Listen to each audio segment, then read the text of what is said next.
So in today's video, I'm gonna talk about how physics should be taught in our school or in our coaching institutes and how it is being taught right now, which needs major improvements.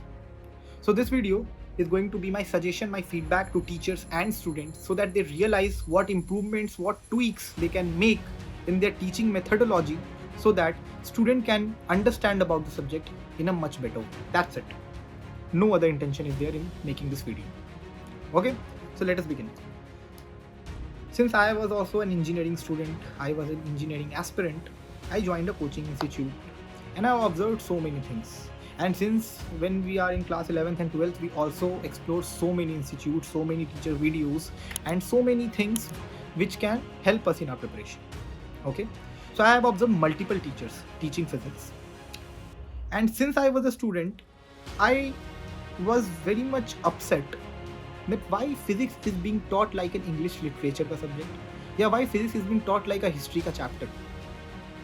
If my teacher is saying that light has a dual nature, it is of wave and particle, then why the teacher is not giving me a practical day-to-day life example जहाँ पर मैं जाकर वो चीज़ observe कर सकूँ?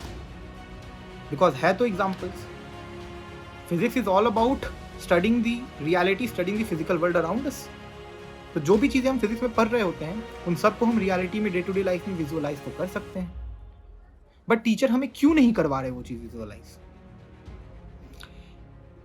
11-12 पास करने के बाद, इंजीनियरिंग करने के बाद, when I myself became an educator, then again मैंने सेम चीज़ देखी.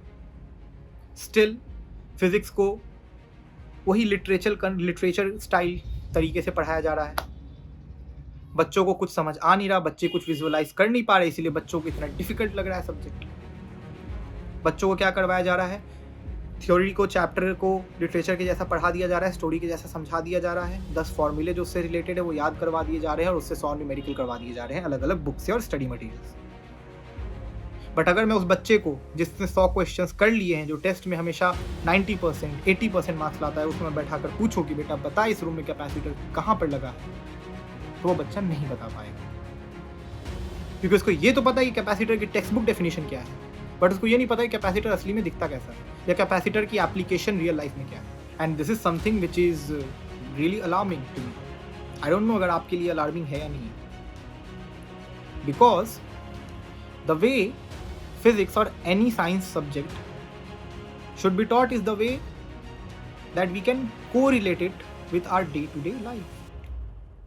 अगर हम थर्मोडायनेमिक्स पढ़ाते हैं बच्चों को, तो हमें बच्चों को जो किचन में प्रेशर कुकर होता है वो कैसे वर्क करता है उसको थर्मोडायनेमिक्स के एप्लीकेशन के साथ कोरिलेट करके बताना पड़ेगा.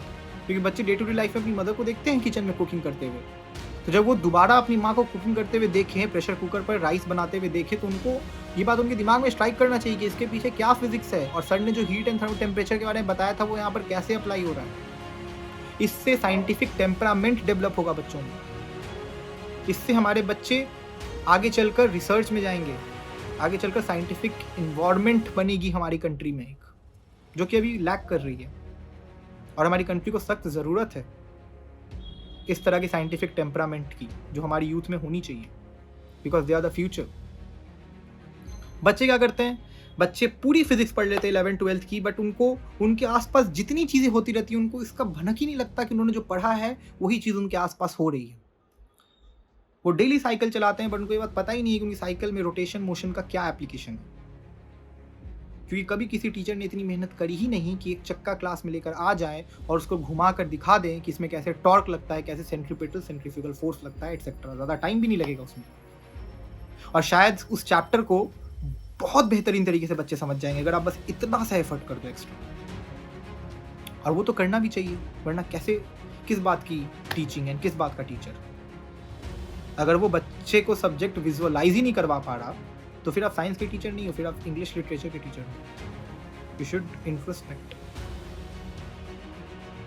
बच्चे से अगर मैं पूछूं कि बेटा वो जो साइकिल का चक्का है उसमें रोटेशनल मोशन की एप्लीकेशन बताओ, नहीं बता पाएंगे. बहुत सारे बच्चे फंस जाएंगे बच्चे. अगर मैं बच्चे से पूछूं फोटो इलेक्ट्रिक इफेक्ट का एक एप्लीकेशन बताओ डे टू डे लाइफ में, बता पाएंगे बच्चे? आप स्टूडेंट हो, आप मुझे बता पाओगे? कितने लोगों ने आपको विजुअलाइज करवाया कि फोटो इलेक्ट्रिक इफेक्ट की क्या डे टू डे एप्लीकेशन है? पता होगा आपको उसका डेफिनेशन, टेक्स्ट बुक डेफिनेशन पता होगा, उसका फॉर्मूला याद होगा, उससे आपने 10 न्यूमेरिकल बनाए होंगे एनसीईआरटी के और भी सारे फिजिक्स बुक्स के। बट क्या अगर मैं आपको कहीं पर एक रियल लाइफ सिचुएशन में खड़ा कर दूँ और आपके सामने अगर फोटो इलेक्ट्रिक इफेक्ट होता हुआ आपको दिख रहा है, तो क्या आप उसको आइडेंटिफाई या डिटेक्ट कर पाओगे कि ओ ये ऐसा हो रहा है because of photo electric effect? Most of you will not be able to do that, and that is really unfortunate, and that is why I'm making this video for you students and you teachers who are watching this video, to please understand that physics is a subject which should be taught in a way that students can correlate it with their day-to-day life. If a student is walking down a road, they can at least observe 2 or 3 things happening around them which they can relate it with something which they have studied in the classroom. ऐसी 2 से 3 चीज़ at least होनी चाहिए उनके आसपास जिसको वो visualise कर कर अपने दिमाग में ये बता पाए कि ओ ये तो मैंने पढ़ा था और ये मैं होता हुआ देख रहा हूँ। बिकॉज रियलिटी में physics is happening everywhere, every minute, every second around us. बस उसे ऑब्जर्व करने की देरी है, और वो ऑब्जर्व बच्चे खुद से नहीं करेंगे। वो टेम्परामेंट हमें हेल्प करना पड़ेगा उनको बिल्ड करने में उनके अंदर। So it's my kind request कि फिजिक्स के क्लास को जब भी आप फिजिक्स की कोई लेक्चर ले रहे हो तो उसको पहले तो इंटरेक्टिव बनाइए, उसको थियोरेटिकल मत बनाइए 100%। 50% थियोरेटिकल रखिए, 50% कहानी बताइए जो है कहानी, जो कंसेप्ट है।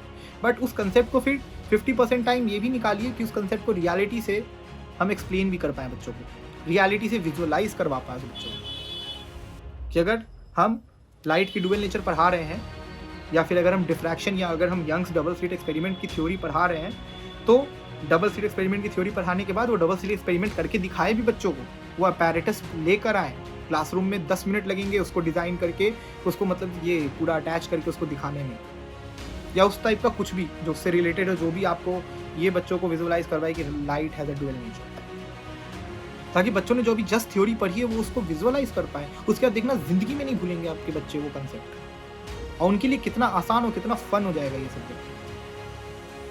बिकॉज फिजिक्स एक ऐसा सब्जेक्ट है जो कि वैसा स्टूडेंट जो कि साइंस बैकग्राउंड से नहीं है वो भी विजुअलाइज कर सकता है बड़े आराम से। उसके लिए उसको कोई फॉर्मूला या उस कॉम्प्लेक्सिटीज़ या इंट्रिकेसीज को कंसेप्ट के समझने की ज़रूरत नहीं है। बस थोड़ी सी नॉलेज की ज़रूरत है और एक मेंटर की ज़रूरत है जो उसको विजुअलाइज करवा दे कि ये जो हो रहा है इसके पीछे के ये फिजिक्स है, इसके पीछे ये साइंटिफिक रीज़न है। That's it, and that's all I request from all of you. Yeah, so if you like this video, please subscribe to the channel, like this video, and share it with as many students and teachers as you can, so that our way of teaching physics changes in the society. That's all is the motive of this video. Thank you very much.